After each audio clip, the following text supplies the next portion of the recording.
नमस्कार, मैं हूं प्रियांशा और आप देख रहे हैं देश और दुनिया के बाजार पर न्यूज प्लस 21 का एक्सक्लूसिव बुलेटिन बाजार हलचल। शुरुआती कारोबार में रुपया अमेरिकी डॉलर के मुकाबले 21 पैसा फिसल कर 76 से नीचे। एसबीआई को आईपीओ के जरिए एसबीआई म्यूचुअल फंड में अपनी हिस्सेदारी बेचने की मिली अनुमति। भारत की चीनी सब्सिडी नियमों के अनुरूप नहीं, डब्ल्यूटीओ समिति ने किया खुलासा। डाटा पैटर्न्स के आईपीओ को पहले दिन पूर्ण अभियान। महामारी से जीवन रक्षक टीकों के लिए नए निवेश में निवेश का महत्व सामने आया, बोली किरण मजूमदार। कोटक महिंद्रा बैंक ने इंडिगो के साथ लॉन्च किया को ब्रांडेड क्रेडिट कार्ड।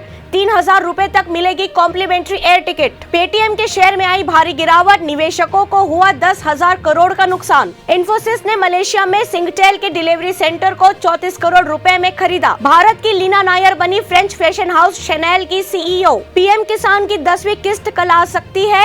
16 दिसंबर को नरेंद्र मोदी 5000 किसानों को करेंगे ऑनलाइन संबोधित। ऐसे ही तमाम जानकारी से लगातार अपडेट रहने के लिए हमारे चैनल को लाइक और सब्सक्राइब करना ना भूलें। नोटिफिकेशन के लिए बेल आइकन जरूर दबाएं।